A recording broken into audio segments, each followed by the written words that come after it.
Talking Trees with Lily and Jad. Welcome to Talking Trees, your daily journey into the intricate connections between nature and our well-being. In today's episode, we explore the concept of soil health within the broader One Health framework, highlighting the interdependence of human, animal, plant, and environmental health. Our first source delves into the crucial role of soil microbiomes, examining how these microscopic communities underpin the health of diverse ecosystems and ultimately influence overall vitality. The second source expands on this idea, investigating the definition and future of soil health as a key pillar of sustainability. It discusses various indicators and assessment methods, while exploring how soil health ties into ecosystem services and human wellness. Join us as we uncover the hidden world beneath our feet and its profound impact on life above.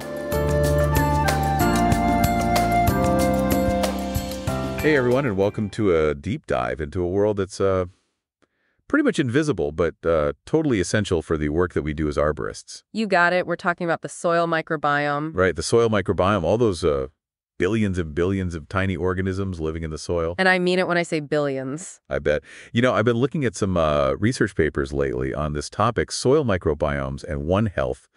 Banerjee and van der Heijden, that was from 2022, and also the concept and future prospects of soil health by Lehman and some others from 2020. Oh, yeah, those are really interesting papers. They are. They really highlight just how complex and important this whole world beneath our feet is. Yeah, and they connect it to everything else, too. You know, plant health, animal health, even human health. It's all connected. It's all part of what they call One Health. Right, One Health. So before we get too far ahead of ourselves, can you give us a little bit of a picture of just how much life is actually down there in the soil? Okay, so imagine this. All right.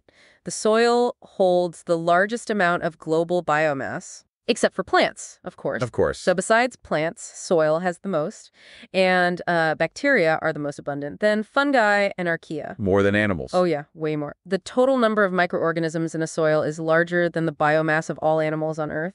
Wow, that's amazing. So we're talking about like a whole universe under our feet. Exactly. So how does all of this this microscopic metropolis affect the trees that we work with every day? Well, soil microorganisms are basically essential for nutrient cycling. I mean, they provide trees with 18 out of the 29 essential elements that they need to grow. So it's not just about giving a tree the right fertilizer. Nope. It's much more complex than that. We have to think about the health of this entire community underground. You got it. It's like an ecosystem. An ecosystem. Okay, so what about the rhizosphere? I mean, that's important. Oh, yeah. The rhizosphere is super important. It area right around the roots of a tree. It's just teeming with microbial activity, all kinds of bacteria and fungi interacting with those roots in all kinds of ways that we're still figuring out. So you mentioned bacteria.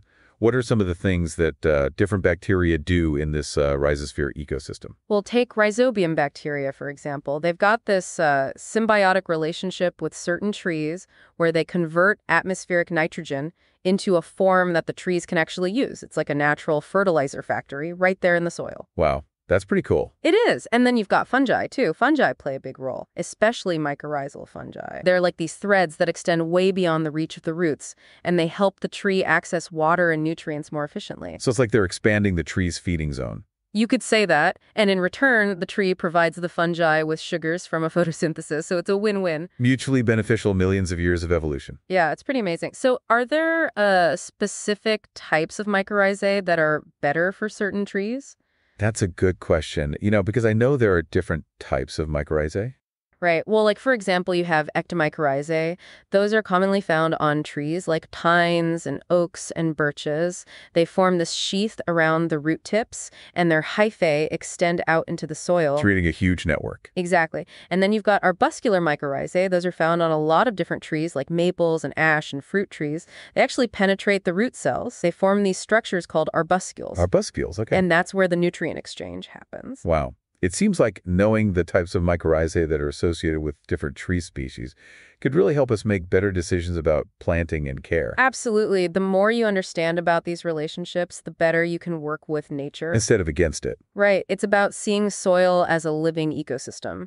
not just some dirt. Yeah. And a healthy ecosystem is a resilient ecosystem. Exactly. Which brings us to disease-suppressive soils. Disease-suppressive soils. What are those? These are soils that have a community of microorganisms that are really good at keeping pathogens under control. So they can actually prevent soil-borne diseases. Or at least reduce their impact. And get this, Right. This ability to suppress diseases can last for over 40 years, even when pathogens are present. That is incredible. So it's like the soil itself has this built-in defense system. You could say that it's like a microscopic army protecting your trees. This whole soil microbiome is like a superpower. It is. It's a superpower. But I'm guessing there are things that we do that can mess it up. Unfortunately, yes. Some of the practices that are common in arboriculture can actually harm the very organisms that we're trying to protect. Like what? Well, things like excessive tillage and the use of synthetic pesticides can have a negative impact on the diversity and function of the soil microbiome. So things that we think are helping could actually be hurting. It's possible. And then there's also the issue of antimicrobial resistance. Antimicrobial resistance? Yeah, where the overuse of antibiotics in livestock can lead to resistant bacteria. And that affects the soil. Those resistant bacteria can end up in the soil. And then you've got soil-dwelling mice that can pick up those microorganisms from the soil.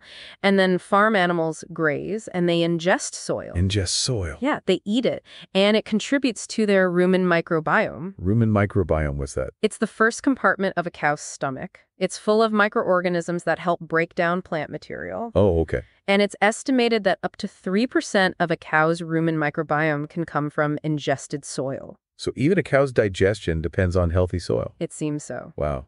It's all connected. It is. And just like those practices can affect soil health and tree health, they can also affect livestock health. It all comes back to One Health, doesn't it? Exactly. It's all part of the same web. So we're part of this web too, right? Absolutely. We're connected to the soil through the food we eat, and we're exposed to soil microorganisms through dust and even geophagy. Geophagy? What's that? That's the practice of eating soil or clay. It's more common than you might think, especially in certain cultures.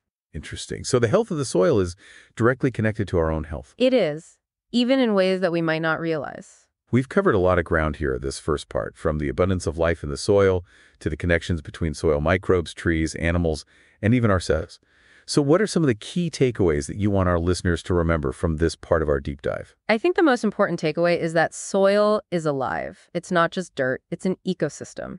And it plays a vital role in the health of everything from the trees we care for to the food we eat. And as arborists, we have a responsibility to understand and protect this hidden world. It's like we've been given a glimpse into this secret world. Exactly. And now we have a chance to become allies with the organisms that live there. By working with them instead of against them. Exactly. And by doing that, we can improve the health of our trees and contribute to a healthier planet for everyone. That's the goal. And now I want to learn more about what we do as arborists, how our actions can impact this hidden world. Yeah, that's a really important question because, some common practices in arboriculture and land management in general can actually unintentionally harm the soil. Right. We were talking about excessive tillage and synthetic pesticides earlier. Exactly. Can you talk a bit more about how those practices actually disrupt the balance of the soil microbiome? Sure. So tillage, especially deep tillage, can be incredibly disruptive. I mean, you're essentially like bulldozing a forest, Yeah. You're uprooting trees, you're destroying habitats, you're scattering all the inhabitants. Right. And it's kind of the same thing with tillage. You're disrupting the soil structure, you're exposing microorganisms to harsh conditions, and you're breaking up those intricate networks of fungal hyphae. So we're basically destroying the home of all these beneficial microbes. Yeah, you could say that. What about synthetic pesticides? How do they affect the soil ecosystem? Well, pesticides are designed to target specific pests, but they often have unintended consequences. Right. They can also harm beneficial microbes, which can lead to a decline in biodiversity and overall soil health. So it's like we're using a sledgehammer when what we really need is a scalpel. Yeah, that's a good analogy. So we need to be a lot more mindful about our approach.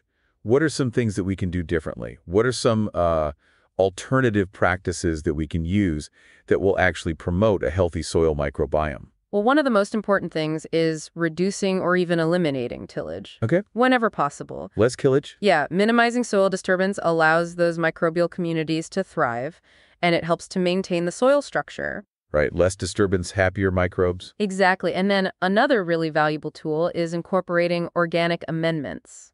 Like what? What kind of organic amendments are we talking about? Things like compost, biochar, well-composted animal manure, these can really work wonders for your soil. How do they actually help the soil microbiome? Well, they introduce a lot of diverse organic matter, which is like food for the microbes. Yeah. And it improves the overall soil structure. So it's like having a party and you're bringing all the good food. Exactly. The more diverse the food, the better the party. Okay, so less disruption, more diversity. I'm seeing a pattern here. What about the types of trees that we plant? Can that affect soil health? Oh, absolutely. Native trees have co-evolved with the soil microbes in their region. Right. And they've formed these complex relationships that benefit both the tree and the soil. So when we choose native species, we're kind of supporting those established partnerships. Exactly. It's like choosing a dance partner who already knows the steps. Okay, I like that analogy. So we should really be thinking about what the soil wants when we're selecting trees. Yeah, it's all about recognizing that a tree is not just an individual. It's part of a whole web of interactions. Right, it's part of an ecosystem. Exactly. And by choosing trees that fit well with that existing soil ecosystem, we're really setting them up for success. Okay, so we've talked a lot about building up the soil's natural defenses. But what about situations where we're already facing challenges like, soil compaction or disease pressure?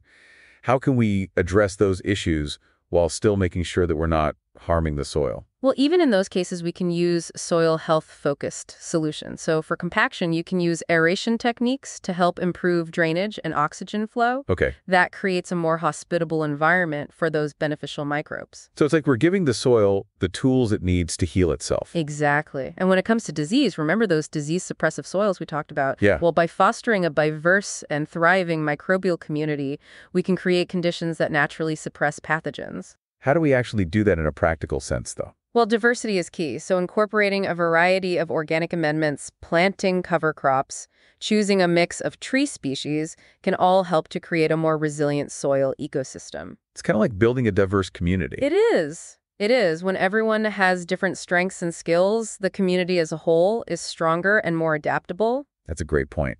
So instead of relying on chemical treatments to combat diseases, we can actually empower the soil to fight back naturally. Exactly. And there are even biocontrol products available that introduce specific beneficial microbes to help combat certain pathogens. Oh, wow. So it's like we're recruiting a specialized team of microbes. That's a good way to think about it. It all ties back to that One Health concept, doesn't it? It does. The health of the soil, the plants, the animals, and us humans, it's all interconnected. When we take care of the soil, we're taking care of everything. That's right. So as we're wrapping up here, what are some of the key takeaways that you want our listeners to remember? Yeah, what are the big things? Well, first of all, I want everyone to remember that soil is alive. It's not just dirt. It's an ecosystem. And it's an ecosystem that supports the health of our trees and the health of our planet. So by shifting our perspective, instead of just treating individual trees, right, let's start thinking about nurturing that entire soil ecosystem. The whole web. The whole web. And by doing that, we can unlock all kinds of benefits. We can reduce our reliance on chemical inputs, we can make our trees more resilient, and we can contribute to a healthier environment for everyone. Well said. It's like we've been given the keys to this amazing secret garden. That's a good way to put it. And now we have the knowledge and the tools to help it thrive. That's right. So let's go out there and let's do it. This deep dive has been truly inspiring. It has. It feels like we've not only learned a lot, we've also been reminded of just how important it is to care for this world beneath our feet. And that's what it's all about, empowering arborists to become champions for soil health. So keep learning, keep experimenting, and keep sharing your knowledge with others, because together we can create a future where healthy soil is the foundation for thriving trees and a vibrant planet. That's a great message to end on. Thank you so much for joining us on this deep dive into the soil microbiome. We hope you enjoyed it, and we'll see you next time. Thank you for joining us on today's exploration of soil health and its vital connection to the One Health framework. We've delved into the remarkable role of soil microbiomes in sustaining ecosystems and discussed how robust soil health underpins sustainability and human well-being. May these insights inspire a deeper appreciation for the intricate web of life beneath our feet. Until next time, keep nurturing the ground that sustains us.